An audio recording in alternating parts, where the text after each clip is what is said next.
Hello everyone and welcome to Wheel Footy, the #1 wheelchair football show on YouTube. Probably. This episode comes about 2 weeks late because I've busied myself with sinus surgery, which is why I sound a bit different and look a bit dishevelled. So before we get into this week's wheelchair action, we'll have to do a big news roundup. But first, for those not to know, what is wheelchair football?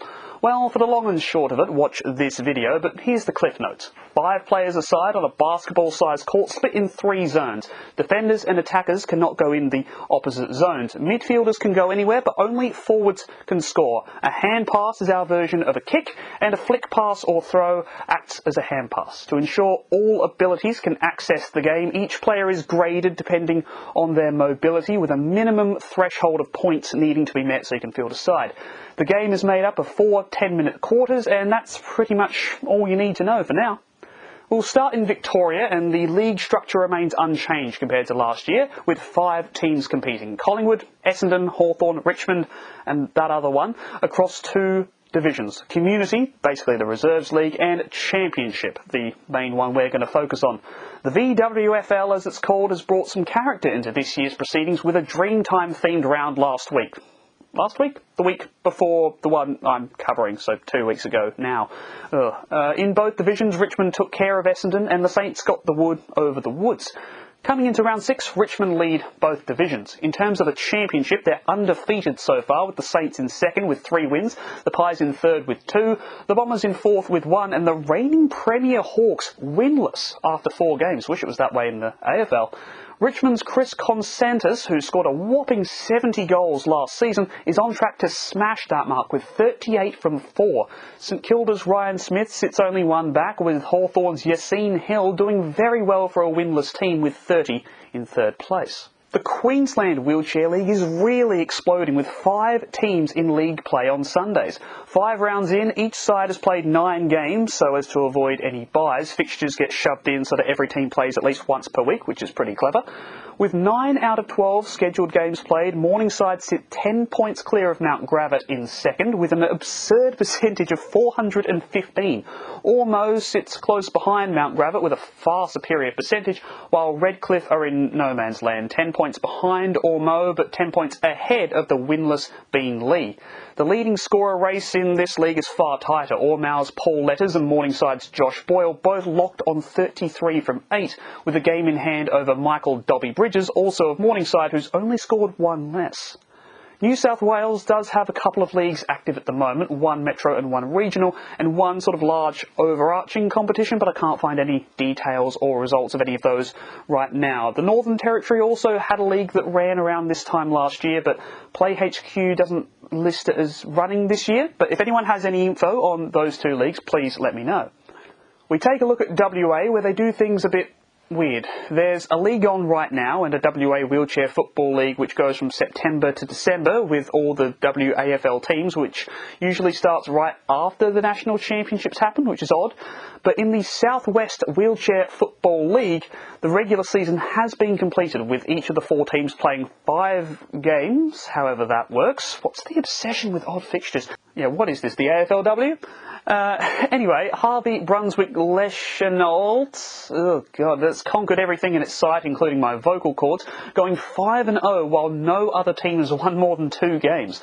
I'll cover the first week of the final series later on in the show.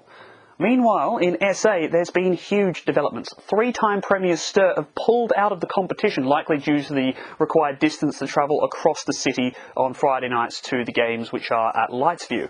West Adelaide has filled their stead in a move that new wheelchair head of footy said has been cooking for some time. Most of the Sturt players have headed over to West, along with some Centrals players. In their first match against Centrals, they looked competitive for stretches, but eventually went down. Stuart Webster, filling the void of the club's leading goal kicker from last year in Jamie Smythe, who's since moved to Norwood, scored 8 goals in a 39-point win. Smythe's move has been one of many moves Norwood's made in the off-season to bolster their lineup as they attempt to bolster the Woodville West Torrens juggernaut. Ah, that feels good to say. No bias here, of course. That team just completely swept through the league completely unchallenged last year. However, the Woodville West Torrens premiership defence got off to the worst possible start as they were unable to field an eligible team against Norwood with the same score given to this match from the other game to make percentage calculations somewhat fair. This means that Norwood and Centrals are tied after one game of 9 at the top. This week's VWFL action was at Pakenham and saw Richmond take on Hawthorn and St Kilda facing Essendon. The former game saw an absolute shootout between the league's leading scorers. Yassine Hill scored all of Hawthorn's 12 goals, but the Hawks were never in it. Richmond led by 91 at the final change in a stunning display of accuracy before the gap was closed back in junk time as the Tigers rested a couple of starters. The leading scorer, Chris Kotsantis, scored a whopping 15 goals in this one, Richmond winning by 67. St Kilda and Essendon hosted a tighter contest, but the Saints powered away in the second term, kicking 4 goals to 1.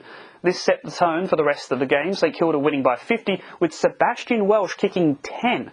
This moves St Kilda further away from Collingwood and puts a big old gap between the top 2 and the rest. The Queensland League had a bye this week, so the league is as it was, as it were. The SWFL finals action kicked off in the West. The underdogs in last place South Bunbury took an early lead before Bunbury overwhelmed them in the middle portion of the game to win comfortably, a 41-point margin in the end. The surprise starts continued, Carey Park keeping Harvey Brunswick-Leschenault goalless in the first. A 6-goal-to-1 second term in favour of HBL resumed the status quo though, the minor premiers winning by 44, continuing their undefeated run. And finally, I was in attendance for the second round of SANFL wheelchair action, so I'll be able to give you a more detailed report on these matches. Norwood faced Centrals in the first match of the evening, Jamie Smythe facing his former side for the first time. It was a slow-paced, deliberate match as Centrals sought to rob Norwood of possession as much as possible.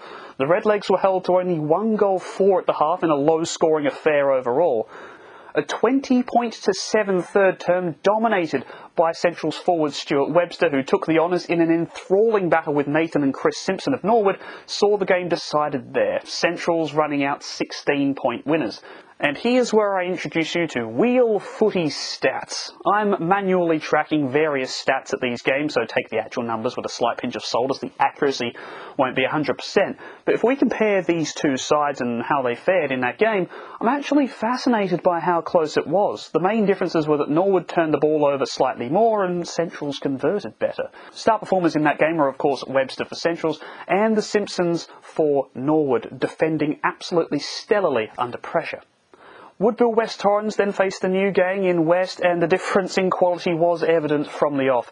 Equipped with a full squad this week, Trevor Jarrett up front tore the game apart. He was actually scoring so fast it was hard for me to keep track, ending up with 13 goals to half-time and 17 for the match. The gap was 112 when West scored for the first time and ended 144-8. Sterling performances from Adam Rook in midfield and Suraj Habib roaming around half-back set up the victory. Darren Misko put in a good shift for West, playing in pretty much every position and winning half his one-on-ones against Jarrett, but the Eagles were simply too dominant to stop in a powerful statement game. So that means the ladder looks like this: Central's on top, Woodville West Torrens second, Norwood third, and West, I wouldn't call it struggling in last. They've shown some really good patches, but when you go up against a team like that Woodville West Torrens team, to me they're the best team in the nation right now in wheelchair footy. And that concludes the first episode of Wheel Footy. A bit longer than the rest will be, but we've had a lot to establish and catch up on. I'm going to make this a thing, whether that be weekly or bi-weekly, I'm not sure, but this is a part of my drive to get wheelchair football out there into the mainstream. Not only is it a great sport to watch, in my opinion, but it's a great avenue for disabled men and women to remain active and to socialise as well. I'm not kidding when I say initiatives like these don't just improve lives, they may do enough for the mental state of some to actively save them. And if I can help just one person's life get better by making them aware of this game, this series will have done its job. So that's me done for now. I'll catch you next time on Wheel Footy. My football prop's gone. I've only got a cricket ball. Play the outro music. Oh.